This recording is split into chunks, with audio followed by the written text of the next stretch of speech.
Hi guys, and welcome back for another steaming hot spoonful of fresh meat, IGN's dedicated horror show, the only horror show on the internet worth watching.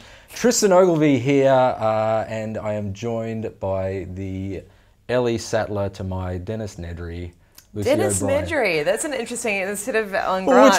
Who else was I going to choose? I like it. Hello Tristan. Hello.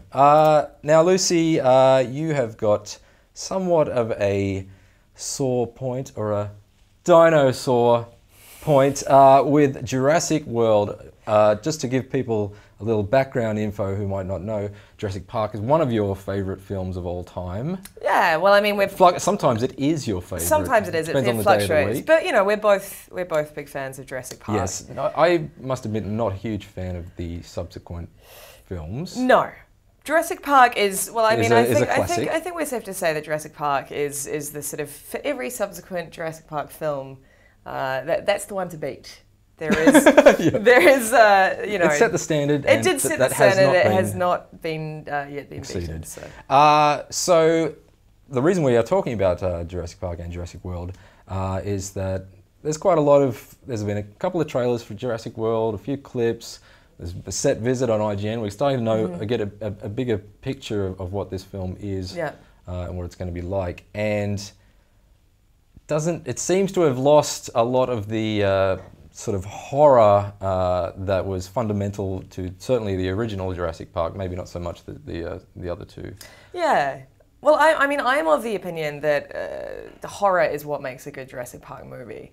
And the first Jurassic Park film, it sort of had two core elements that really worked together so beautifully to make it the film that it was. So that was horror and wonder, which is what Steven Spielberg is very good at. You know, he's really good at sort of balancing those elements, and so there are these sort of moments of real awe-striking wonder that we all remember, like the Brachiosaurus.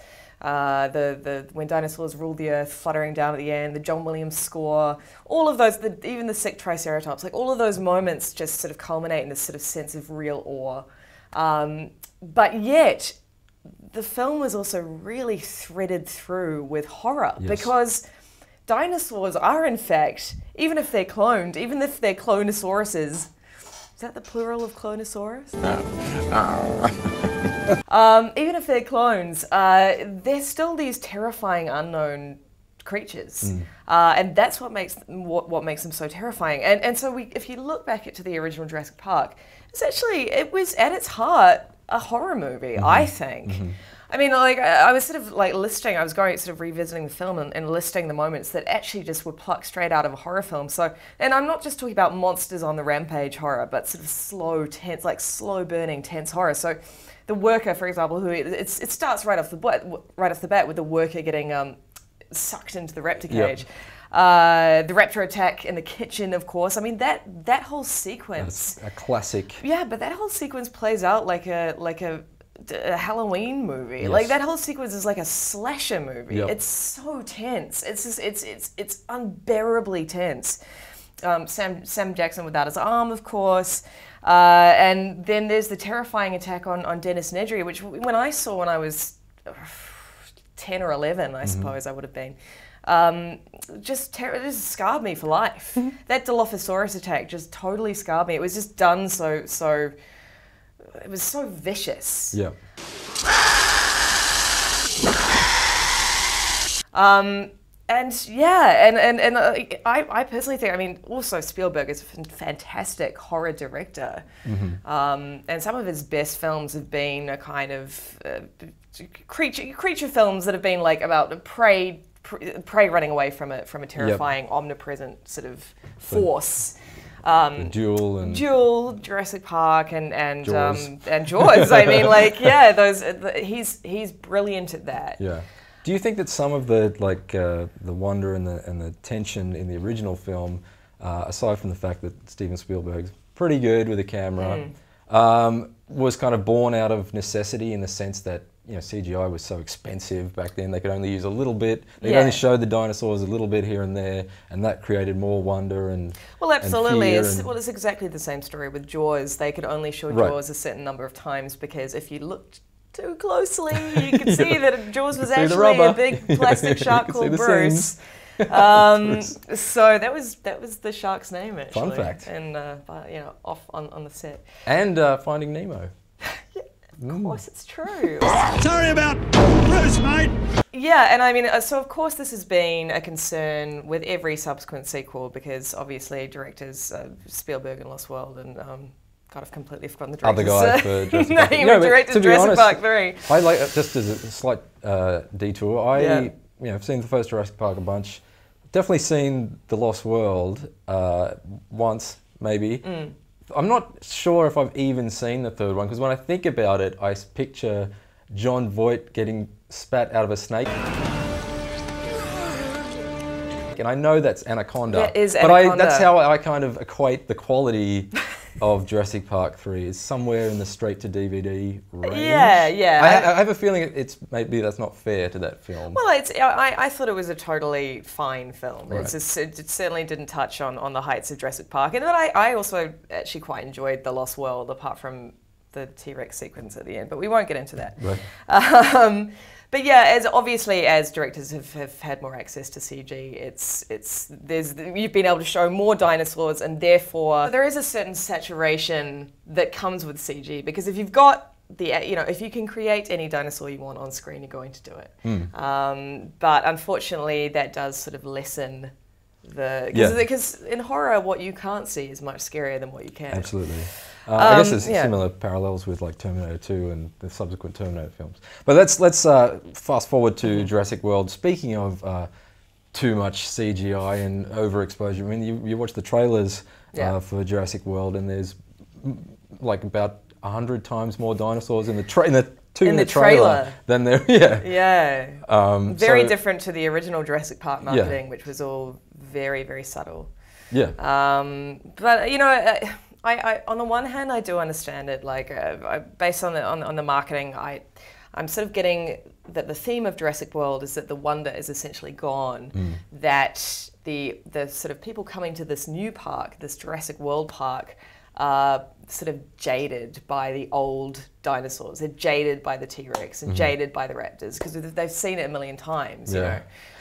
So of course, therefore, these hybrid dinosaurs have been created, and like I understand, I honestly do get it, and I think it's really is the next logical step for a Jurassic Park story.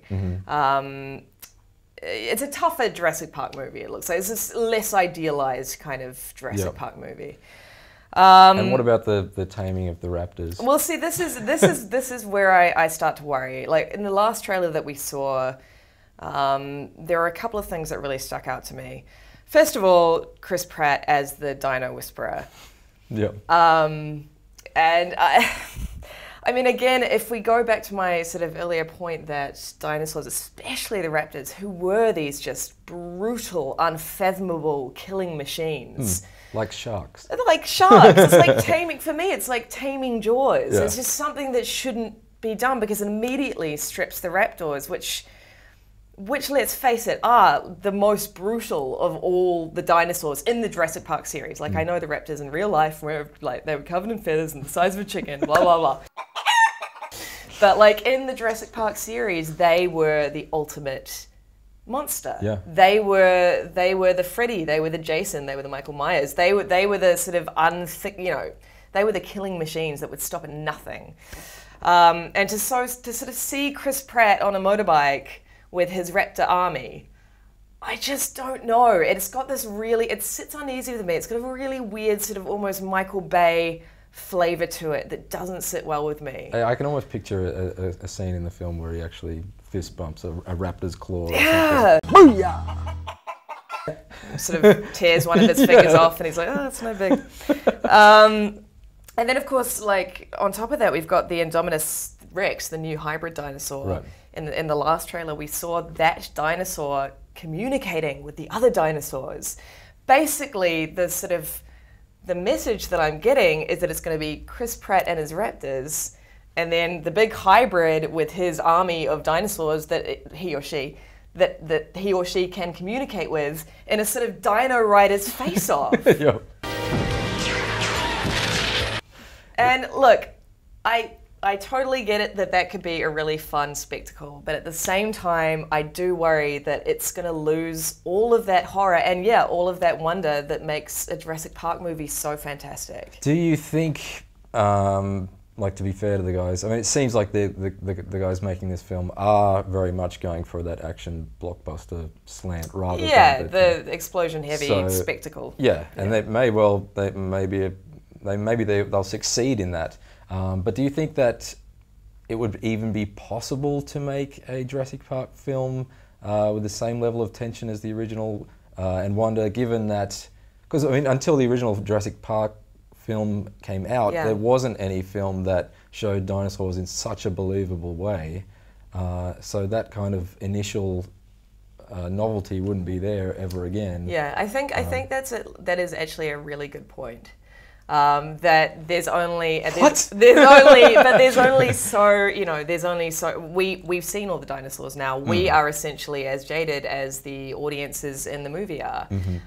So I definitely think that's a fair point. I think to a certain degree, part of my worry comes from a certain expectation that I had from seeing the first trailer, which was this idea of the theme park gone wrong.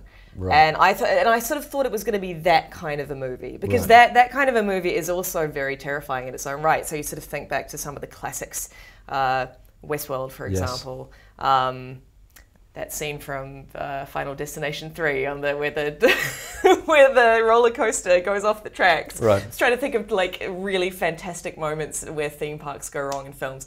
But I really like that idea of just the strange.